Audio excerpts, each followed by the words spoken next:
Looks like we got a pretty good crowd. My name is Fred Cummins. I'm president of the Alliance for the Mentally Ill of Oakland County, and we are at the third of these major town hall meetings that we've been holding in the Tri-County area to draw attention to the mental health system, our concerns about the mental health system, and our concerns about the threat of privatizing the mental health system. But just a little background. I have a daughter who's seriously mentally ill. She became ill when she was 17. She's now 49. A few years ago, she suffered a head injury while she was under 24-hour care, which was not very good care. And for the last 2 years, she's been living with us because we can't get the services she needs to keep her safe. Bit sad state. So that's about me. I'm also a past president of the Alliance for Mentally Ill of the state NAMI. So I'm aware of the state in general. Just so you realize, that's a video camera. we're taking video of the whole session so that we can play this back, and to get it to the legislators who didn't manage to make it here, but we won't leave them out. So the thing that triggered this effort was the move towards privatization. Last February or March, the governor slipped a provision in the budget to allow him to move money from the mental health system to managed care health management organizations. Basically to give them the money to run the system the way they want to instead of basically the way we want to. Now the system's not perfect, and we realize that, but it's almost perfect by non-perfect by design, so that it will fail. We want to fix that. So we want to communicate from these sessions what's good and bad about the current system, and we want to fix it. So we want you to get to legislators through this session and beyond this session.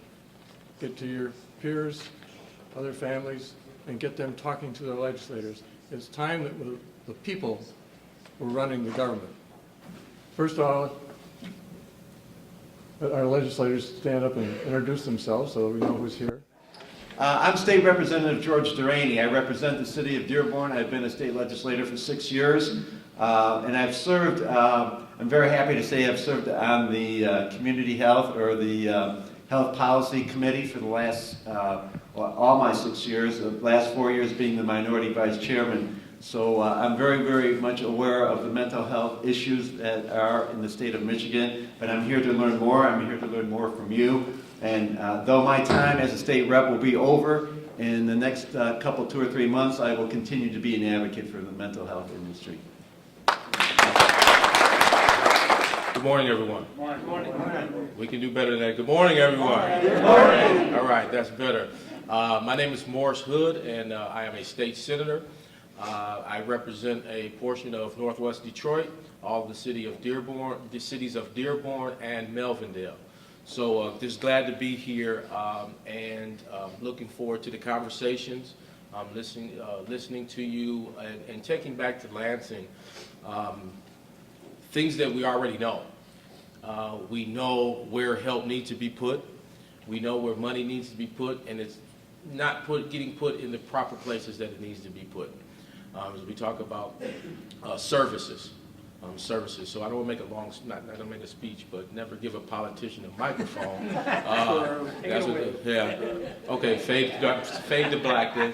But anyway, glad to be here and here to hear your stories and to hear what's going on, so we can do.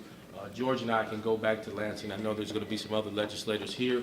But if not, you'll be stuck with us. Sorry, but you'll be stuck with us if that be the case. But anyway, just glad to be here. Thank you.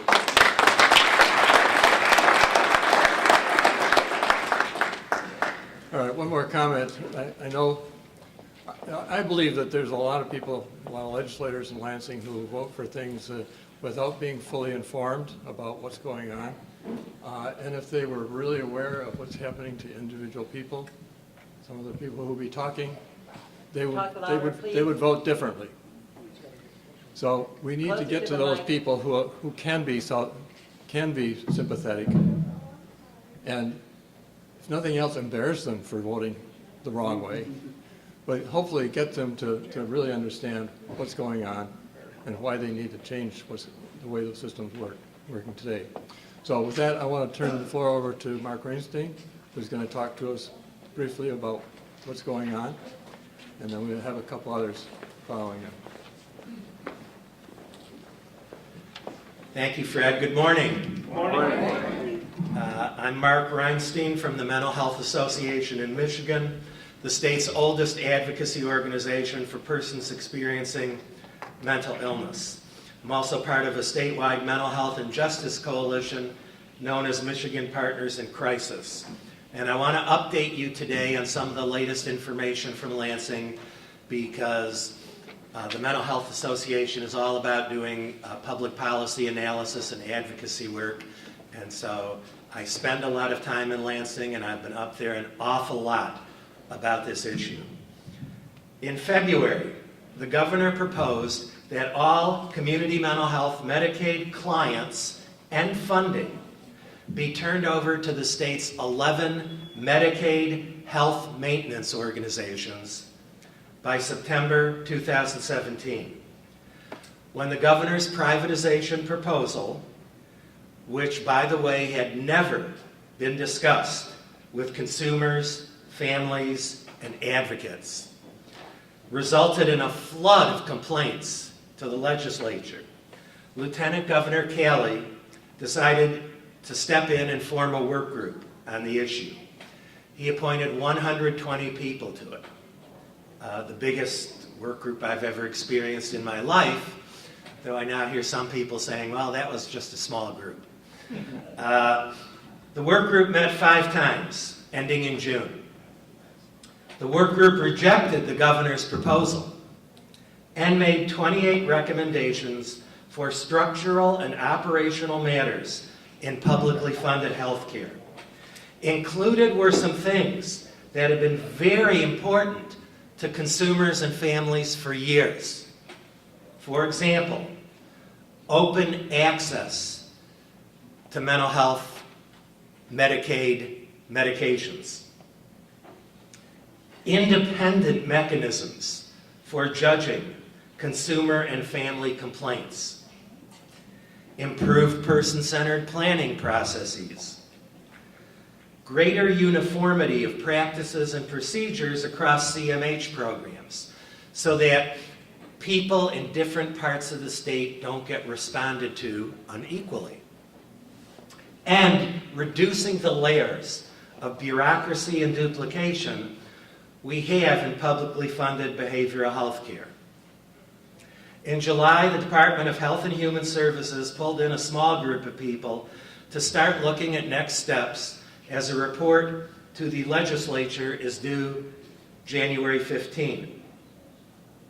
Instead of concentrating on critical policy and funding issues, the new work group has focused solely, up to this point, on new types of public meetings the department wants, called affinity groups. One type is for consumers and families. Another is for service providers, and yet another is for service payers. These are underway. They will be completed by early November. What, if anything, they'll significantly contribute to the process, we can't conclude yet. Once those forums are done, the department's work group will have a very short time to attempt developing a draft report to the legislature. The department's intent is to have that draft ready and distributed around the state for written comment by the end of November. Then the department's goal is to deliver a final report to the legislature by mid-January. So the process is by no means over. There is still time. And while we're in a difficult situation and we don't know how it's going to turn out, no one here today should give up. There is still time for your voices to be heard, and please use those voices. Thank you. We have a couple more state reps joining us. If you could come forward and introduce yourself. Good morning. Hi. Hi. I'm State Representative Erica Geis, House District 12. I serve Taylor, Romulus, and a portion of Van Buren Township. So right here in my district, everyone is this morning. I want to thank the region and for you for organizing this very important event. I also happen to sit on the House Standing Committee for Health Policy. So being able to be here this morning and listen and hear your needs and suggestions is so very important to the work that we do in the legislature so that we can improve the outlook of mental health in our state. And my colleague, Leslie Love, is also here. Good morning. Good morning. Oh, you all sound so energetic. I am happy, yes, good morning. I'm happy to join you this morning. My name is Leslie Love, and I represent House District 10, which includes a portion of Northwest Detroit and all of Redford Township. And I'm just here to listen and get feedback and do whatever I can to help and serve you in the legislature. Thank you so much. Nick, you're up next, please. Nick Chermatero. Thank you, and thank all of you for coming out here today on this important topic. Our purpose here today is to talk about mental health services and what's going to happen or not happen in terms of the reform of the system. No system is perfect. It always can use improvement, but sometimes those improvements make things a lot worse. And that's one of the things we're particularly concerned about. My name is Nick Chermatero. I'm Director of Legislation and Public Policy for Michigan AFSCME Council 25 and the Michigan State Employees Association. Full disclosure, I'm also a member of the Macomb County Community Mental Health Board, which is its own PIHP, as is the case here in Wayne County. One of the things, there's basically two things I think that we indicated we wanted to discuss with legislators and candidates for legislators so they'd be aware of what's going on and the needs of the community. So I'm not going to talk real long. We want to hear from all of you. Not so much for persuasion in this case. I know all of these folks. I don't think we have to persuade them of the importance of the issue, but to give them the ammunition they need to fight for these needs. I'm going to say something that's going to shock every legislator here. This system needs more money. You've never heard anything, ever heard anybody come up and say we need more money before, have you? I mean, obviously, there's never enough resources in any field or area. But we also need to use the money that we do have available to us as efficiently as possible. And the proposal that we're hearing today out of the department, or we heard from the administration originally last year, will actually make the system much less efficient. We've heard for years a number of arguments that say we can make our dollars stretch further if we privatize or outsource the work instead of doing it within the system that is the public system.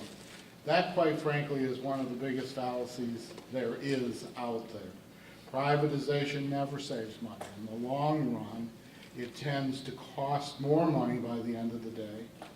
And the only cases where it's able, the only way it's able to save money is through a reduction in services. And we all know that we need more services, not less services, for people who suffer from mental illness and developmental disabilities.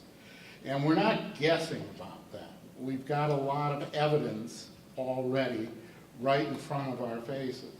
We've tried privatization in food services in the Department of Corrections, and it's been an absolute disaster. Some of it hasn't been reported. We've already had one riot in a prison system that's directly traceable back to that.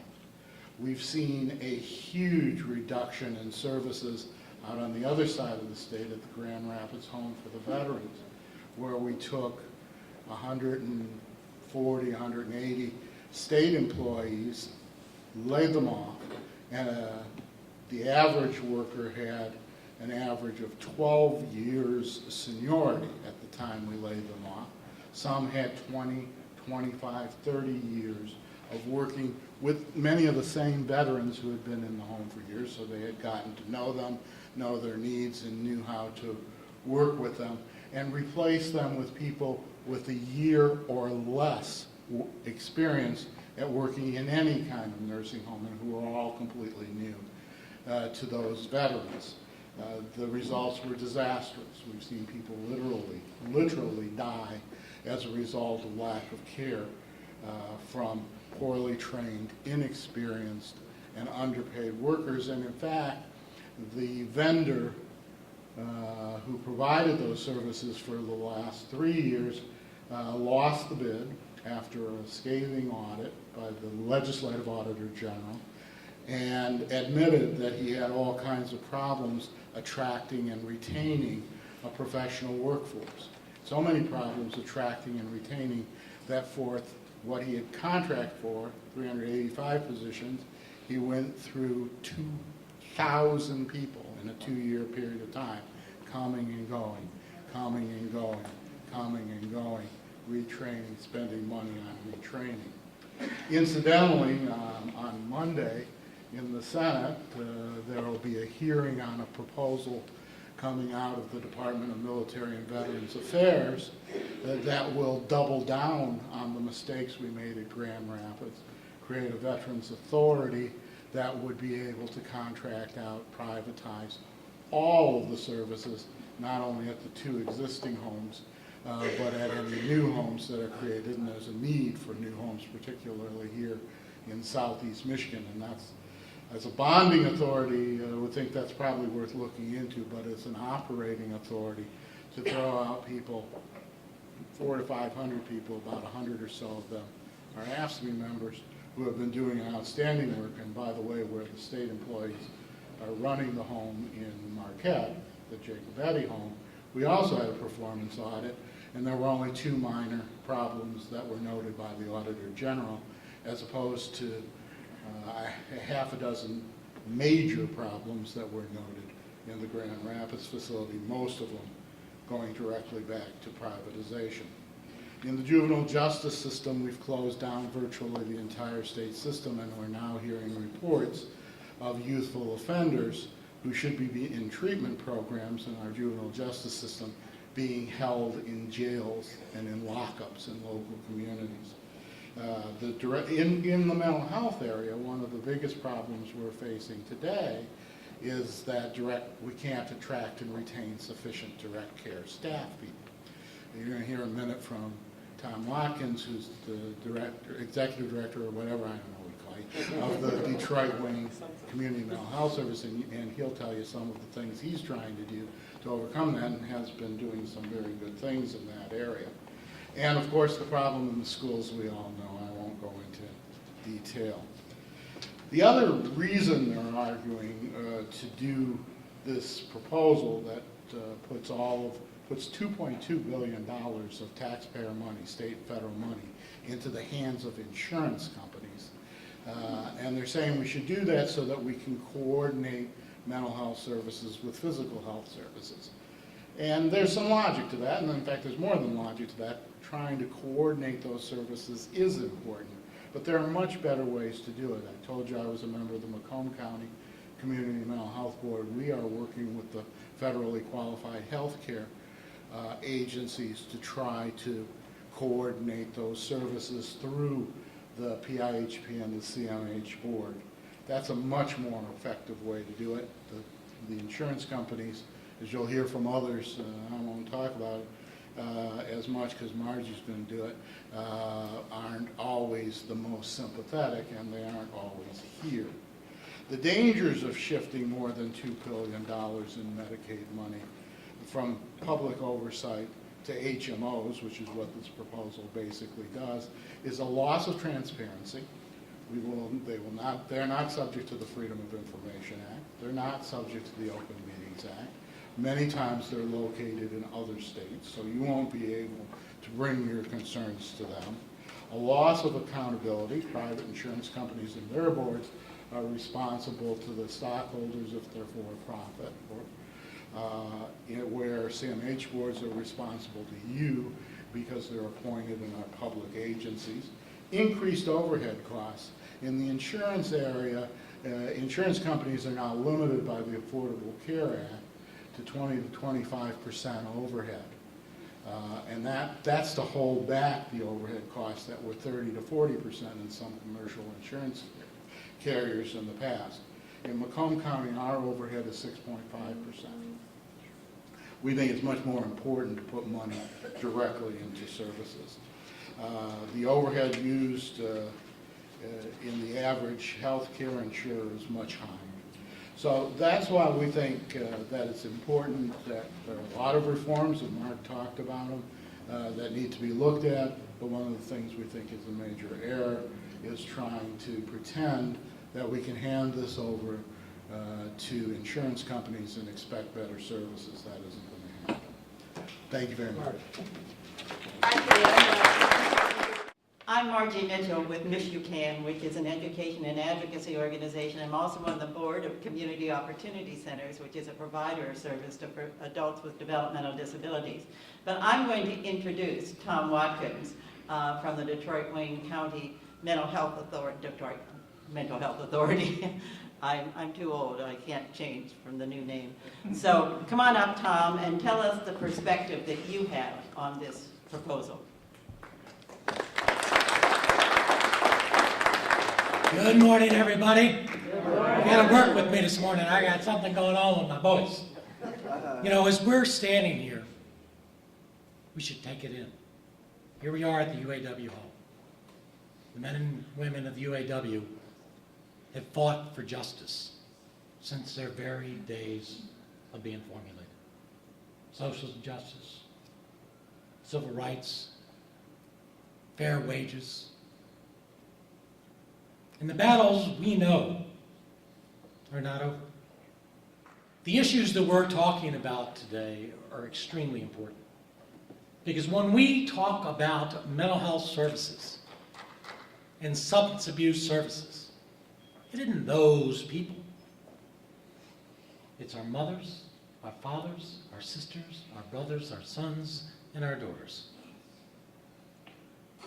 Citizens of this state that are deserving of the highest quality care to address their concerns. As we've heard from Fred, and Fred and I have had some battles over the years, going back to the 80s, and Mark, and we've marched, and Kevin Fisher here from the state NAMI and others that are sitting around this room. We've gone through some battles, and our system of care isn't perfect. Far from it. We have a lot of work to do to step up. Because my accreditation standard is it good enough for somebody I love? And if it's not good enough for somebody I love, then it ain't good enough. So we know at the Detroit-Wayne Mental Health Authority that we have work to do to assure the highest quality of care for our family members, our friends, and our neighbors. But a little over a year ago, as it's been pointed out by Fred and others, out of the blue, bang, we're going to take $2.4 billion and move it from a system that has been around, folks, since John F. Kennedy in 1963 passed the Community Mental Health Act, over a half century ago, to pull people back out of antiquated state facilities, out of sight, out of mind, to their community, to get quality care. And we've gone through those iterations. We are the largest state in the nation that have closed all state facilities for persons with intellectual and developmental disabilities. Yeah, you can applaud for that. Go on, my friend. Moving people, but it's not enough just to close. It's the importance of making sure that that safety net, that quality of care is there. Now the concept, when I first heard it, that the governor wanted to put together a study group to take a look at ways that we could integrate care. Well, that's a good idea. Who's cooking me against that? That's motherhood and apple pie. as U.S. Senator Debbie Stabenow points out, we need to care just as much as diseases from the neck up as we do with the neck down. When we walk in to get help, what part of me is my substance abuse issue part? What part of me is my mental health part? And what part of me is my physical health? So integrating care is a good thing and an aim that we should be going for. But that's not what 298 was all about. And if those of you who don't know 298, it isn't the lottery number you're going to play tonight. It's boilerplate language that said that we're going to move $2.4 billion from the public mental health system. As Nick just pointed out, with public oversight, my board, half of which was appointed by the mayor of the city of Detroit, half by the county executive. Our meetings are open to the public. Come this Wednesday, 1 o'clock, 707 West Milwaukee. You can speak out about what you like and don't like. You give the money to the private side. Those meetings are in La Jolla, California, Dallas, Texas, Wilmington, Delaware, and they're not open to the public. Now, they may tell you that they have a board locally, but that's not where the decisions are being made. One of the misnomers we have to be a little bit cautious of is that this issue isn't the strictly privatization, because the mental health system throughout the state is already privatized. We contract with private nonprofit organizations, the Guidance Center, I see Carrie Walker here, NSO, Southwest Solutions, Community Living Services, Integrated Care, other folks that are here. The issue to me is, how do we want our public dollars used? Legislators, when you hear the human need that you're going to hear from people that are today, I know you want those dollars going to care, to quality, to service, not to ROI, return on investment, for a profit-making company. You don't want it going to million-dollar bonuses to CEOs of large insurance. You want those dollars to come into our communities, to be used in our communities in ways that lift up people and give them a life of self-determination and dignity in their communities. And so we need to be careful as we talk about those issues, because our mental health system throughout the state primarily is a private nonprofit system. What we want to make sure is that when decisions are made, they're made around the human values that the work group that Lieutenant Governor Calley put together at 5-6 months ago, I think it was, Mark, when that committee? June of this past year. Because the first thing that he said that we needed to do is that old adage, if you don't know where you're going, any path will take you there. So what are the values of our public mental health system? And the advocates and the consumers spoke eloquently about what those values are.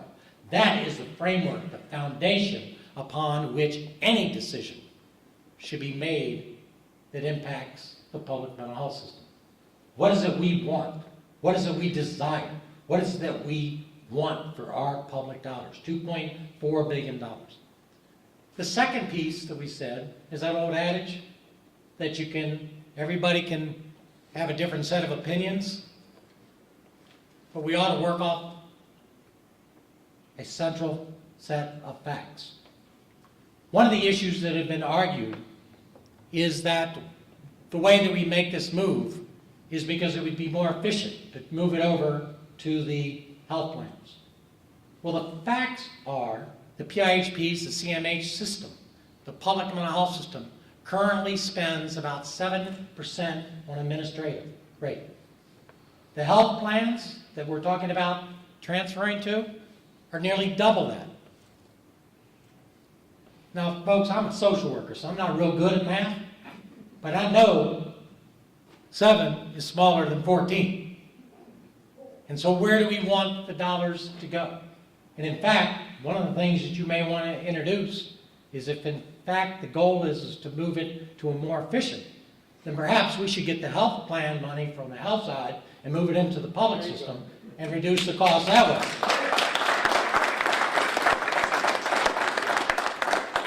So there's going to be a lot of battles. At the end of the day, we need to be striving for quality care for some of the most vulnerable people in our community. People with serious mental illness, people with intellectual and developmental disabilities, and people with substance use disorders.